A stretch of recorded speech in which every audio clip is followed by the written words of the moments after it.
Magandang hapon, class. Magandang hapon, guro. Ayan, bago natin simulan ang ating talakayan ngayong araw, ay gamitin muna natin ang presensya ng ating Panginoong Diyos. Mahal mo ba ang pangunahan ng panalangin, Sheila? Paborito sa salamat sa bigyan po sa Pagkasal sa Espiritu Santo. Ama, pinapasalamatan ka po namin sa araw na ito. Patawarin mo po sa namin sa aming mga nagawang kasalanan. Naway gabayan mo ang aming guro sa tatalakay niya ngayong araw at bigyan mo kami ng wisdom, strength, and knowledge upang sa gayon ay maging maayos po ang talakayan ngayong araw. Ito lamang po aming samantalangin sa Panginoon ni Jesus. Amen. Ayan, bago kayo umupo ay pakitignan lang yung mga upuan. Ilan yung upuan kung may kalat at makiayos sa inyo. Sa pagkakataon nito naman, class, tayo ay mag-check na attendance. Kapag sinabi ko ang pangalan, sabihin ang apelyido. Maliwanag ba? Yes, ma'am. Attendance sheet is... Yes, ma'am. Ayan naman. Pebblin, Pagkasa, Aprilin, Abon, Christian, Florence, Bute, Leslie, Dumo, Joshua, and Sheila May, Picasso. Karen, Dilaw. Ayan, nagagalak akong nalilito kayo upang matuto. Ngunit ang tanong, handa na ba kayong matuto? Opo, guro. Ayan. Ngunit bago natin simulan ang ating talakayan, magkakaroon muna tayo ng icebreaker time of energizer. Alam niyo ba yung kantang 5 Little Monkeys? Yes, ma'am. Maaari ba kayong tumayo at kantahin nyo ng malumanay muna. Yung, sige na, 1, 2, 3, go! 5 little monkey, Humpty Dumpty. My mama called the doctor and the doctor said, pagbilang kong tatlo, nakatago na kayo. Ayoko na paupo, subukan niyong tumayo. I wanna be a tutubi, a twinkle star. How di Carabao, di Batute. Yan, mabilis. Last na, 1, 2, 3, go! 5 little monkey, Humpty Dumpty. My mama called the doctor and the doctor said, pagbilang ko tatlo, nakatago na kayo. Ayoko na paupo, subukan niyong tumayo. I wanna be a tutubi, a twinkle star. How di Carabao, di Batute. Meow. Ayan, nagsisibag ng mga diwa. Yes, ma'am. Ayan, at sa pagkakataon ng class, tayo ay magbabalik aral. Sa pamagitan ng ugnayan tanong-sagot. Sheila, ano ang talakay ng nakaraan natin pagkikita? Ay tungkol po ito sa maikling kwentong pinamagatas na sa huli ang pagsisisi. Tama. Maaari niyo ba ibigay ang kwento o buod ng nasa huli ang pagsisisi? Leslie. Ang kwentong nasa uli ang pagsisi ay tungkol sa isang estudyante na napabayaan ng magulang at pagkapabayaan ng kanyang magulang ay napabayaan niya din ang kanyang pag-aaral. Ngunit sa dulo ay nagkaayos din sila. Ay, maraming salamat, Leslie. Lahat ng binanggit ni Leslie at ni Sheila ay mga pangunahing kaisipan tungkol sa kwentong nasa huli ang pagsisisi. Batid kong lahat tayo ay alam na kung ano ang tinatawag natin nasa huli ang pagsisisi. Tama ba ako? Yes, ma'am. Kung gayon, ay tatapos na tayo sa ating talakayan ngayong araw. Ngunit bago yan, may ihanda akong paunang gawain dito. Natatawagin natin hularawan. Ngunit bago yan, bibilang kayo ng dalawa para sa inyo makakasama ko magiging kagrupo. Simulan mo, Leslie. 1, 2, 1. Ayan, magsitayo na kayo at pumalong na sa inyo mga kagrupo. Yan na lang.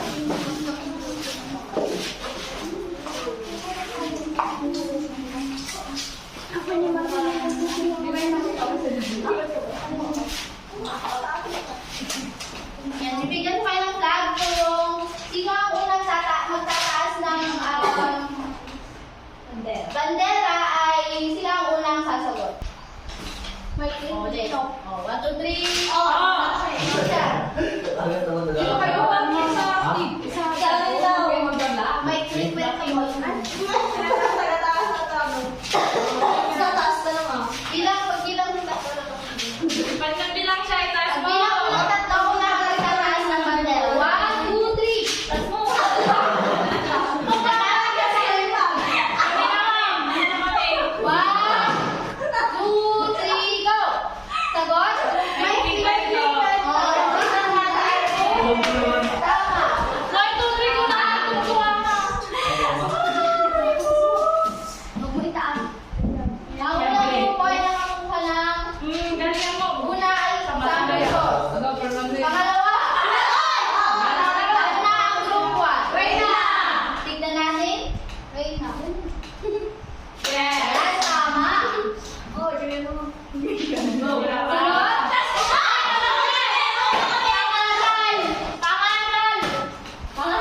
Paano pa kayo humabol? Next!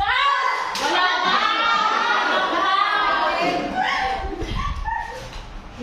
One, two, three, go! Sabay yung sagot. 1, 2, 3. Matapat yan, ma'am. Matapat. Yeah! Sino sa inyo ang matapat? Kami, ma'am. Matapat siya, Mr. Alalina. Ang trabaho. Medyo. Ito ang panghuli. 1, 2, 3, go!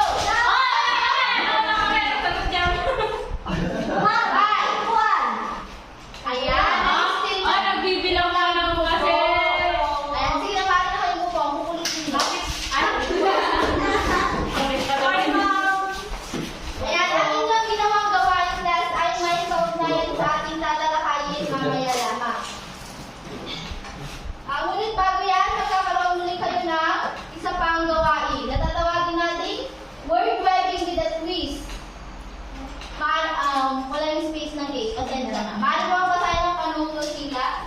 Ang klase ay nahati sa dalawang pangkat. Ang bawat grupo ay magbibigay ng mga salita na maaari na i-address sa salitang reyna.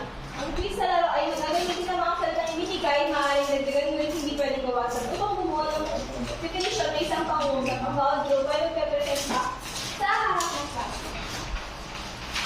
Group 1, group 2. Kami na ako muna sa mga. Reyna like Reyna. Oh, ito ano? Reyna. Bilog. Huwag na Hook. Blong. Dito kasi.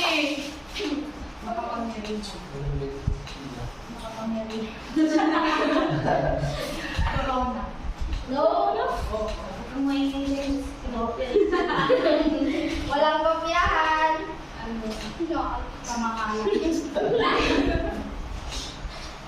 Malayo ba?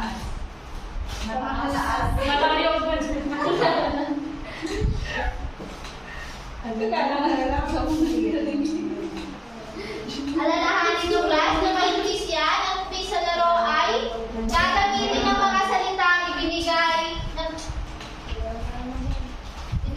Maaaring dagdagan ngunit hindi pwedeng bawasan upang bumuo ng definisyon ng isang pangungusap. Diba baka nilagay nyo na word dyan, pagtugtog-tugtugin nyo hanggang makabuo kayo ng isang pangungusap.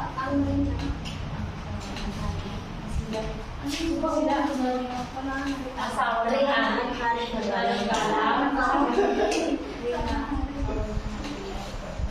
Si Rachel Reyna ay asawa ng Mari ng lahay, kagalang-galang. Kapangyarihan at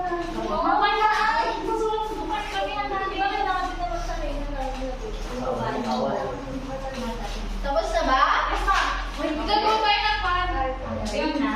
Sige na. Mari. Wala na. Ay, tayo ka doon. Magpagilid mo na kayo tayo ka doon para mag-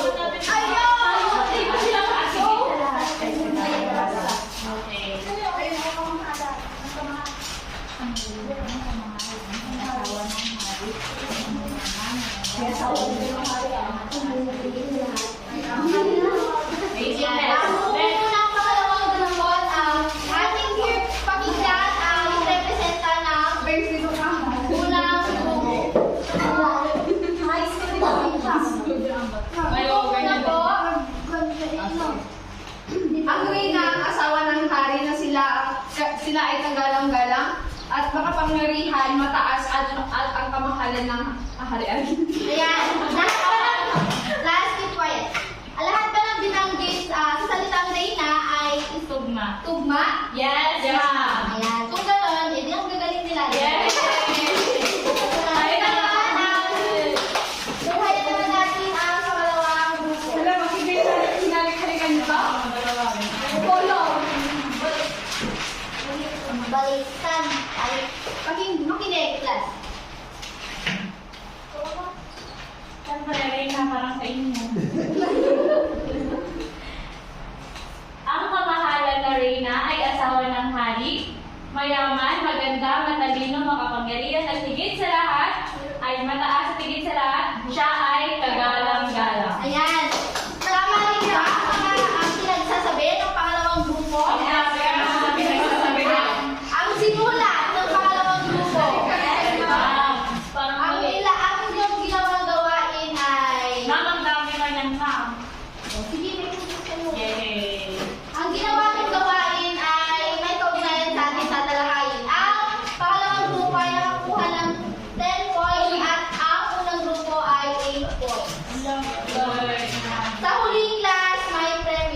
Kaya malaking yun. Pero wag kayong sagot. Yes, ma'am. Ayan, ngunit sa panggawain, kahit napagod na kayo, wala Hindi, kayong ma'am. choice. Hindi lang, ma'am. Tinatawag naman natin itong no one learn. Pipili na lamang ako ng kapag sino ang tatapatan ng tawag nito? Ferris wheel siya ang sasagot. Walang araw kung sino yung tatapat dito sa sa harap niya. Hindi lang, ma'am. Isa lang. Hindi lang, Ulit, ma'am. ulit. Si Cynthia, ma'am. Si Cynthia, absent siya. Maganda ko lang kasi. Green. Yes, Ano ma'am. ang gusto mong ano ang nalalaman mo kapag sinabi natin Reyna? Ayun nga ma'am, kung ano po yung mga sinulat namin kanina, is yun din po yung mga naiisip namin kung nakaugnay sa sinasabing Reyna, kagaya ng mataas, kagalang-galang at ang pinakamahalaga doon ma'am ay matalino. Hindi ka magiging Reyna kung hindi ka matalino dahil ang Reyna ay leader siya yung namumuno sa kanilang kaharian.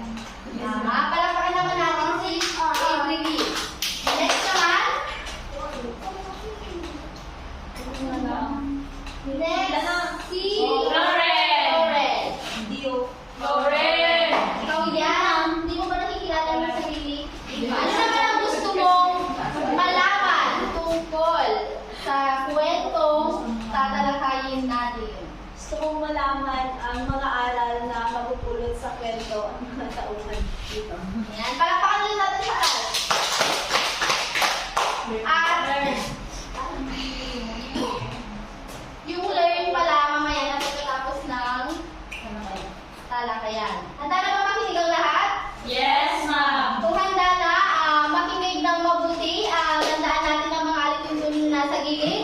At mag-take note kung kinakailangan dahil mayroon akong inihandang gawain pagkatapos ng panonood. Handa na ba? Keep quiet boys at the back. Ayan. Makinig ng mabuti, mag-take note.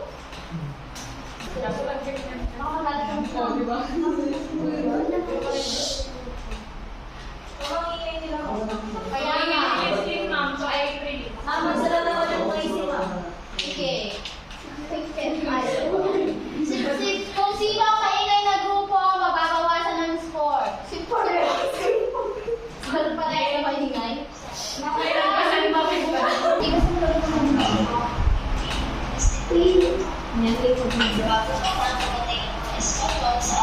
Keep quiet dahil pinag-ating TV.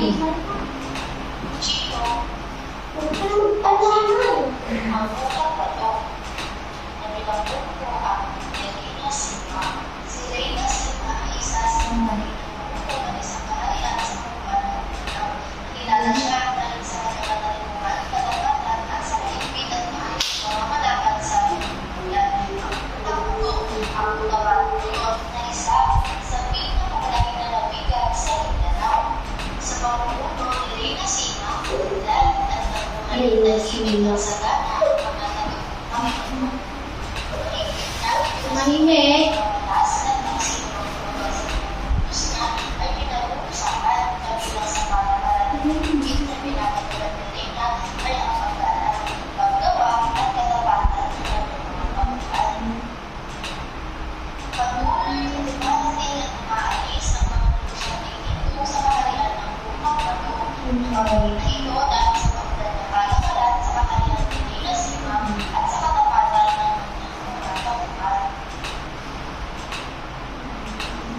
Walang kabubuhay na tulad ng mga bagay sa sinumang mga kailangan habang sila ay nasa kaharian ng mundo. Minsan, isang negosyanteng chico na ipagkalakaran sa kaharian ni Reyna Sima ang nakainom ng sugod ng mundo sa isang mesa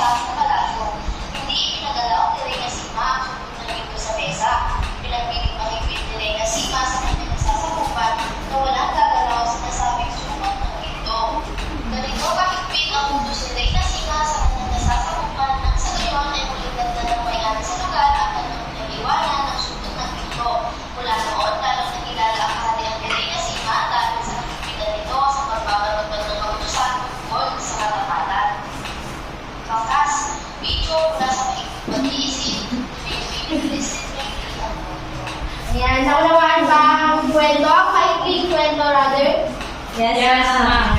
Kung talagang naunawaan ninyo, ay magsibalik kayo sa inyong mga kagrupo at kayo ay magkakaroon ng isang gawain. Na tinatawag natin family feud. Maaari mo bang basahin ang panuto? April? Mechanics ang nasa lahat ng dalawang lahat. Bawat round ay may apat na ginagawa, pero itong dalawang unang kalabok na kung saan ang makakahula ng tamang sagot ay tatanungin ng pass or play. Kung play, ay maaari silang magpatuloy sa paglalaro at kung pass ay ang isang grupo ang magpapatuloy sa laro. Sa larong ito ay padamihan ng puntos sa grupo ang siyang mananalo. Naunawaan ba ang panutukat? Yes. Kung gayon ay umpisahan na natin. Wait lang. Nalalawang sa konti. Saan na lang sa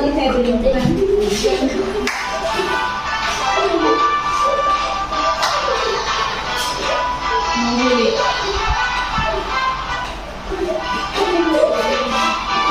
Ibigay ang panutukat. Ibigay.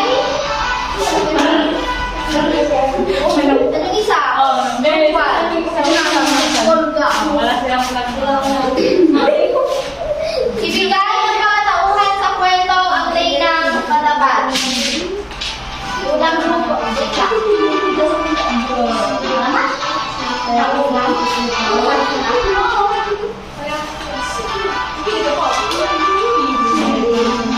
Ibigay ng mga tauhan sa kwento ang Reynang Katapat. Reyna Sima. Meron nga bang Reyna Sima dyan? Meron. At meron sa'yo Answer po. 40 euros. Pass or play? Play. Play. Sino pa? Chino, ma'am. Sino? Ano yung sabi nyo? Chino, ma'am. Sino? Chino. Sino? Ang second round. Ang two ay nakakuha ng 40 plus 25. 65. 65.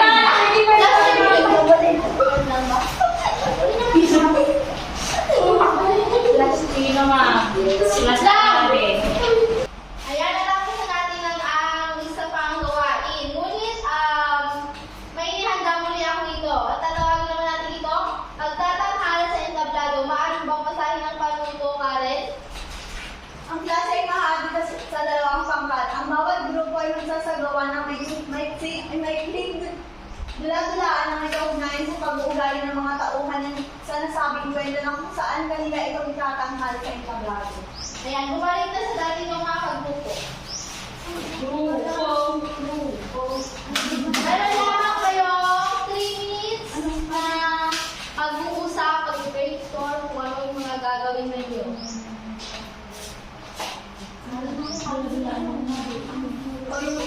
Sinulin na ito, ma'am.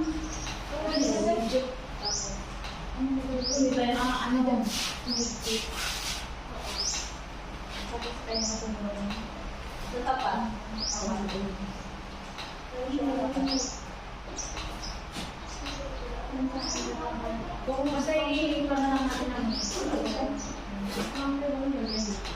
ang tatag mo, diba? Ay, nag-crown. Kaya na yan.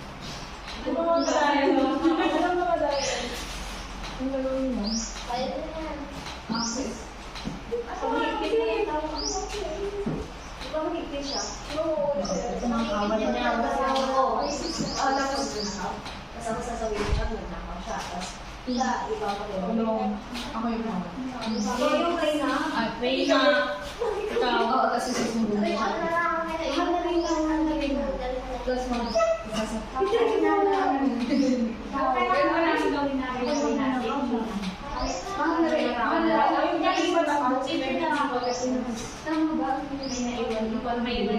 Hindi ba po niya? Tapos mag-aaway kayo sa harap ko.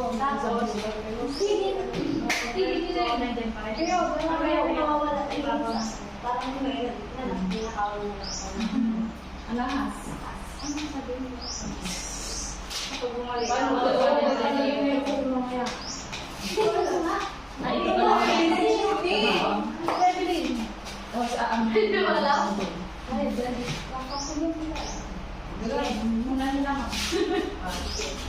Maupo lang lahat at tunghayan natin ang unang grupo.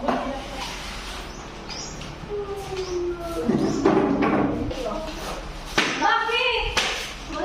Mahal Erina, akin mo kami sinisiko kung babae ito sapagkat siya ay nagnakaw. Sabit lang! Wala akong pwede na ako nagsaka ng mga lako ah! Totoo ba yun? Binibiling ka Hindi, bilhin? hindi, mahal na rin na! Totoo yan, mahal na Rina. Nahilig ka. Anong masasabi siya ang nagnakaw, Florence? Sinasabi niya wala akong ebidensya, pero meron.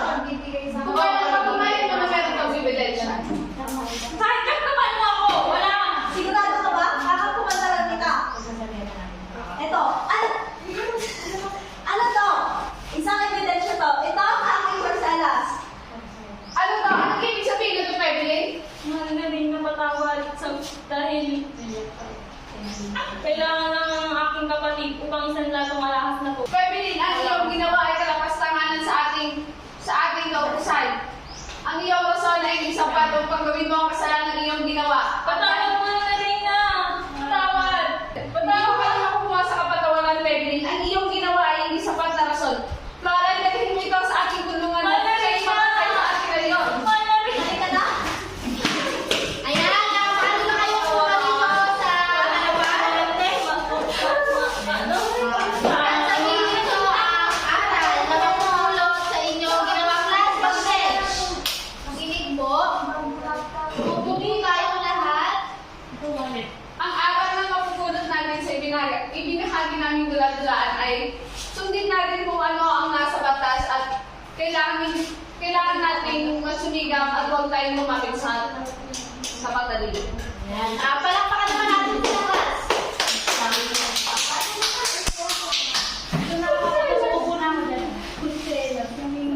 Okay, sa akin lang to. Tunghayan naman natin ang ginawang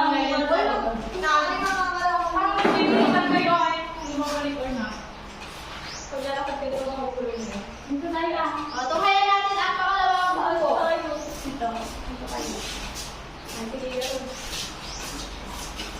Gata ka ulit na. Mayaman siya eh. Makainit tayo. Ang iyong araw tayo. Buti lang naman. Mabuti pa tayo. Makainit tayo. Dapat wala kayo magaling. Wala ko kung ano pera. Wala ko tayong pera. Gusto ko yung kailangan ni Lola. Uy, pera!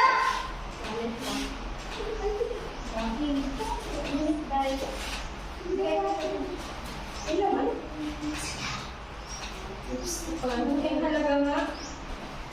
Sakto yan, kailangan natin pa-order para kay Lolo. Tara na, ano natin? Pero, hindi sa akin yan. Huwag mo nang ibalik. Halika na. Isa nga yun. Halika na. Mag-init tayo na tayo. Halika na. Halika, kailangan natin isuli sa may-ari. Baka sakali magpatulungan pa tayo. Dahil ang pitaka ko na. Nawawala dahil. Lapit mo. Nawawala ang pitaka ko dahil. Lapin mo! Wala talaga dahil. Malik ka sa kanya yung pera. Isuli mo na tayo. Oh, ano po naman yung mga inat? May napulot ko kasi kami pitaka kanina. Nakahalaga ng maraming pera. Kanina lang pabilig ko. Maaari bang makalakasan? May napulot ko kami pitaka na makalaking pera mo yung nasa loob. Sakto nawawala yung pitaka ko. Patingin. Pitaka ko yan. Halika na. Wala akong Patingin. Tayo mo ibalik. Kailangan mo kasi ng lolo namin para po sa pagpapa-opera niya. Sabi na nga ba yung pitaka ko ito dahil nawawala dahil nauuhaw na ako dahil. Kaya nga po sinasabi ko po sa kapatid ko na sa Oli na naman kasi nasa matulog. Kaso, Mas kailangan din ko talaga namin ng malaking pera para kung magpagagot kami lolo. ayaw mong ibalik sa akin, pero hindi naman sa'yo. Gagamitin mo sa panggamot ng lolo mo, pero hindi mo naman pera. O di ba, di parang ano yun, masamang gawain. Paano yung nagamot yung lolo mo, pero galing sa nakaw yung pera? Di ba? Namaral na? Oo, dahil kailangan natin pagdihan to dahil. Upang matapos na yung magtuturuan nyo at masolusyonan natin ang problema, paggamot ng inyong lola. May ba yan? Opo. Maraming salamat po. Magbago ka na ina. Ayan, kumalit kayo sa gitna at ibahagi nyo ang aral sa inyong isinagawa. Pagkakit na, hirapan ako dahil. Sila wala. Meron! Hindi ka nakikinig na. Nakikinig na.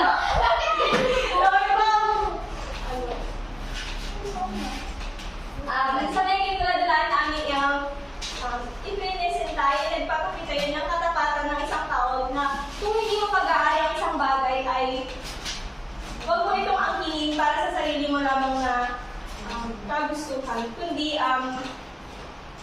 isaulan mo ito sa may-ari na bagay yun. Ayan, paano natin ito? Ang inyong isinagawang dalagaan ay may kaugnayan sa pag-uugali ng ating tinalakay ng maikling kwento na ang pagiging matapat. Kaya lagi nang isipin class na sa lahat ng oras, sa lahat ng pagkakataon, kailangan nating maging matapat. At ang susunod naman at ang panghuling gawain naman natin ay ang tinatawag nating magkapares tayo bets. Paano ba masahin ng panudong February? Ang bawat mag-aaral ay nakahanap ng kanilang kaparehas. Sa gawain nito, magtutulungan ng bawat magkaparehas upang ibuod ang kwentong ang reyna, matapat at kanilang itong ipipresenta. Ipapresenta sa harap ng klase. Ayan, maghanap na kayo ng inyong mga kapares. Huwag mo na yung jowa nyo dahil Bakit? O, tatlo na lang. Para dalawang grupo lang. O, una na tong unang grupo. Ang kwento na aking napakinggan ay tungkol sa Reynang Matapat na kung saan dumating ang lahi ng mga Chino, Arabo at Hindu na kung saan ang Reynang ito ay ayaw niya ng mga taong magnanakaw. Kaya naman, ang mga magnanakaw ang mga lahing magnanakaw ay kanyang pinaparusahan. Tama. Dahil nabuod na naman na ng unang grupo, magbigay na lamang kayo ng aral sa kwentong inyong napanood. Magnakaw. Para yung sa amin, yung aral na pupulat dyan sa kwentong yan, pag hindi sa'yo, huwag mong kunin. Yun lang, short lang na ako. Ayan, pag hindi sa huwag mong kunin. Pag may jowa na, huwag mong kunin. Agawin.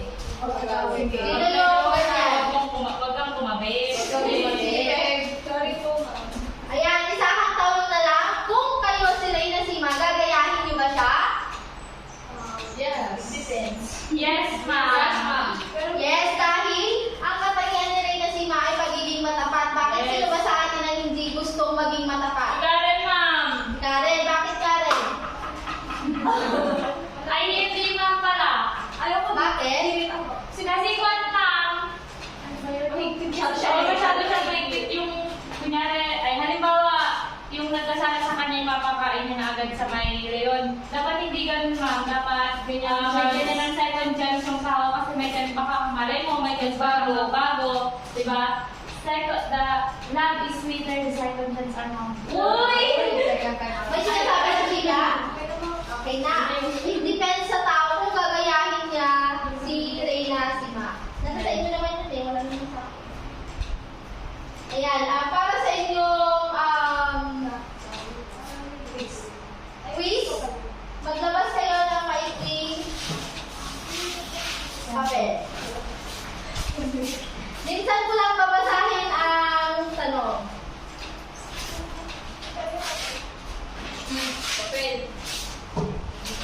Number 1. Ano ang pamagat ng kwentong ating tinalakay? Number 1. Ano ang pamagat ng ating kwentong tinalakay?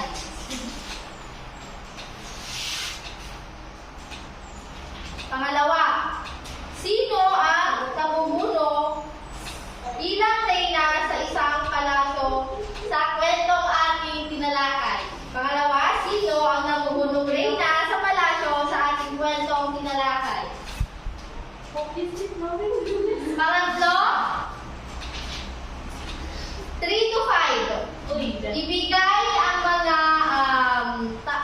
tauhan, magbigay ng 3 tauhan sa kwentong ang reynang matapat. 3 to 5, ibigay ang 3 tauhan sa kwentong Reynang Matapat. Tapos na ba? Yes, ma'am. Ayan, pakipasa ang papel paharap. Class. Hi, Marie. Number 1. Ang inyong kasagutan, ang inyong puntos ay malalaman niyo bukas. At para naman sa inyong takdang aralin,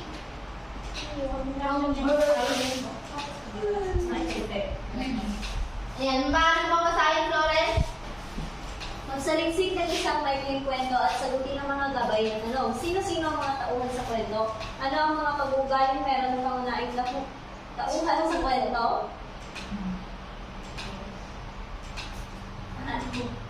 Ano ang kamagat ng kwento nito? Paano nagwakas ang kwento? Sa iyong palagay, maganda bang tularan ang katangian ng pangunahing tauhan sa kwento? Ayan, ang inyong